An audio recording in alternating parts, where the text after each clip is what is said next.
बाबा साहेब भीमराव अंबेडकर से जुड़ी 5 प्रेरक कहानियाँ। सूचना सिर्फ मान्यताओं और जानकारियों पर आधारित है।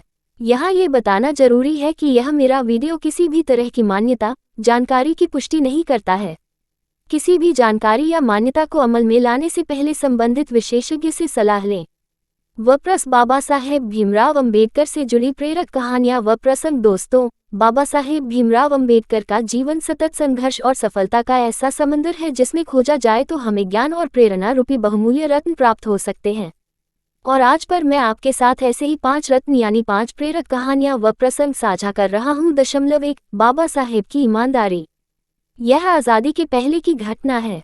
1943 में बाबा साहेब भीमराव अंबेडकर को वाइसराय काउंसिल में शामिल किया गया और उन्हें श्रम मंत्री बना दिया गया। इसके साथ ही लोक निर्माण विभाग PWD भी उन्हीं के पास था।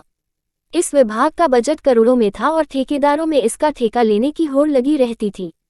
इसी लालच में दिल्ली के एक बड़े ठेकेदार ने अपने पुत्र को बाबा साहेब के पुत्र यशवंत राव के पास भेजा और बाबा साहेब के माध्यम से ठेका दिलवाने पर अपना पार्टनर बनाने और 25-50% तक का कमीशन देने का प्रस्ताव दिया। यशवंत राव उसके झांसे में आ गए और अपने पिता को ये संदेश देने पहुंच गए।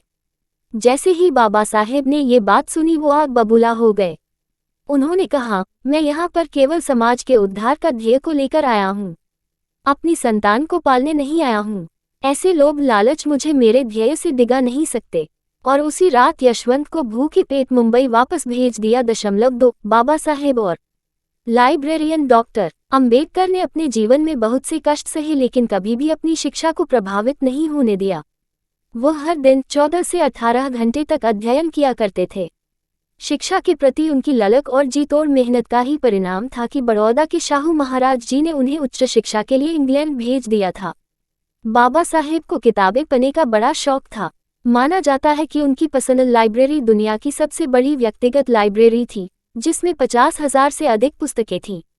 लंदन प्रवास के दौरान वे रोज एक लाइब्रेरी में जाया करते थे और घंटों पढ़ाई किया करते थे। एक बार वे लंच टाइम में अकेले लाइब्रेरी में बैठे ब्रेड का एक टुकड़ा खा रहे थे कि तभी लाइब्रेरियन ने उन्हें देख लिया और उन्हें डांटने लगा कि कैफेटेरिया में जाने की बजाय वे यहाँ छिपकर खाना खा रहे हैं। लाइब्रेरियन ने उन पर फाइन लगाने और उनकी मेंबरशिप खत्म करने की धमकी दी। तब बाबा साहेब ने क्षमा मांगी और अपने समाज के संघर्ष और इंग्लैंड आने की वजह के बारे में बताया। उन्होंने ये भी बड़ी ईमानदारी से कबूल किया कि कैफेटेरिया में जाकर लंच करने के लिए उनके पास पर्याप्त पैसे नहीं हैं। उनकी बात सुनकर लाइब्रेरियन बोला, आज से तुम लंच आवर्स में यहाँ नहीं बैठोगे, तुम मेरे साथ कैफेटेरिया चलोगे और मैं तुमसे अपना खाना शेयर करूंगा। वह लाइब्रेरियन एक यहूदी जू था और उसके इस व्यवहार के कारण बाबा साहेब के मन में यहूदियों के लिए एक विशेष स्थान बन गया। 3. ख्याल कौन रखेगा। ये घटना तब की है जब डॉक्टर अंबेडकर जब अमेरिका की कोलंबिया यूनिवर्सिटी में पढ़ रहे थे। वह रोज सुबह लाइब्रेरी खुलने से पहले ही वहां पहुंच जाते थे और सबके जाने के बाद ही वे वहां से निकलते थे।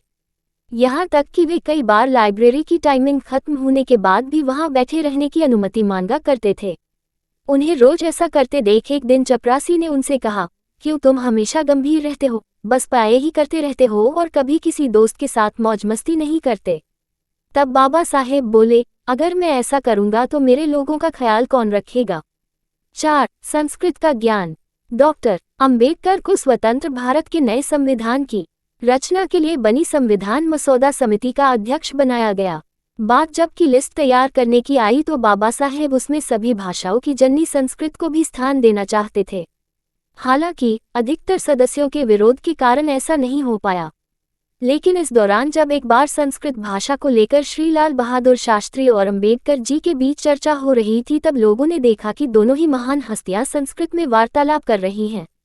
शास्त्री जी से संस्कृत भाषा का ज्ञान होने की उम्मीद तो की जा सकती थी, पर अशिक्षित दलित परिवार में जन्मे बाबा साहेब भी संस्कृत भाषा पर इतनी पकड़ रखते हैं ये किसी ने नहीं सोचा था। जल्द ही ये बात मीडिया में छा गई और सभी अंबेडकर जी के ज्ञान का लोहा मानने लगे। 5. चपरासी नहीं, पानी नहीं। बाबा साहेब महार जाति से थे जिसे अछूत माना जाता था। यही कारण था कि वे विद्यालय में बाकी छात्रों के साथ नहीं बैठ सकते थे और उन्हें कक्षा के बाहर बैठकर पढ़ना पड़ता था। इसके अलावा उन्हें विद्यालय का नल छूने की भी अनुमति नहीं थी, जबकि बाकी के छात्र जब चाहे तब नल चलाकर पानी पी सकते थे। उन्हें सिर्फ एक ही सूरत में पानी मिल सकता था, जब विद्यालय का चपरासी भी उपस्थित हो, यही वह नहीं होता था तो कोई और भी उन्हें नल चलाकर पानी नहीं देता था। इसी स्थिति को उन्होंने बाद में अपने एक आर्टिकल में एक लाइन में समराइज किया है।